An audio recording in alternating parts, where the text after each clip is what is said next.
The United States Air Force, in discharging its responsibility for the aerospace defense of the nation, is called upon to investigate reports of unidentified flying objects. Two Air Force officers have, over the years, been very closely associated with this activity. Lieutenant Colonel Lawrence Stacker was formerly the chief spokesman for the Air Force on the matter, and Major Hector Quintanilla is now the chief of Project Blue Book. Major Quintanilla, what are the objectives of Project Blue Book? The objectives of the program are twofold. They're the same as they have been since 1953 when the regulation was written.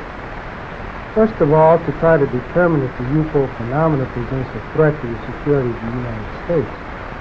And second, to determine if the UFO phenomena exhibits any technological advances which could be turned into research and development. What's the record so far? To date, we have over 10,000 cases at Wright-Patterson Air Force Base, of which 646 of these remain unidentified. That's not to say that we could not have identified more cases if we had gotten to the observer quickly and checked the local activity. The Air Force has been accused from time to time of hiding information about UFO. What do you have to say to that, Colonel Patton? Well, these charges are absolutely untrue.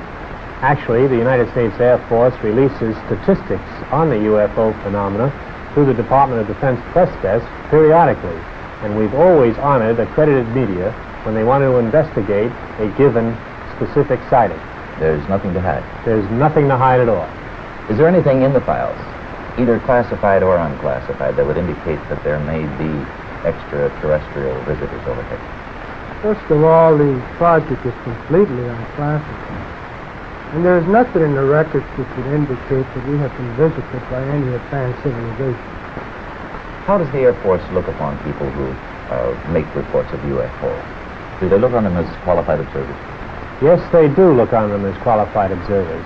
Actually, most people who report a UFO sighting are patriotic citizens who have been mystified by something that they've seen, and through a patriotic sense, report it to the local law enforcement officials or to the United States Air Force Base near them.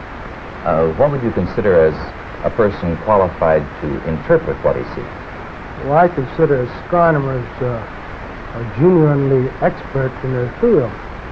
First of all, they have a tremendous advantage over the other physical scientists, and that is that they have powerful telescopes and photographic equipment to confirm their interpretation. Do astronomical laboratories make any contribution to the UFO program? In a negative way, they do, because I've never received a UFO report from an observatory. Not a one? Not a single one. Well, how about the tracking and detection facilities that the Air Force itself has? How does this fit the program? Well, actually, to begin with, the United States Air Force is charged by an act of Congress with the air defense of the United States. And the North American Air Defense Command and the Air Defense Command have space tracking facilities which are constantly on the alert 24 hours a day. We're interested in anything that flies in our atmosphere. Well, how about UFO reports in other countries? How are they handled? Well, UFOs actually occur worldwide. However, the United States is the only country in the world that places as much emphasis on the phenomenon. Other countries place a burden of proof on the observer and not on their Air Force. And that would make your job a lot easier if they did that here. Yes, it would. Thank you, Colonel Tacker, Major Quintanilla. I would like to close by reading a very brief excerpt from the report of the Air Force's Scientific Advisory Board, which they made recently upon completing a detailed review of the subject of UFO. This is a statement. The committee concluded that in the 19 years since the first UFO was sighted, there has been no evidence that unidentified flying objects are a threat to our national security.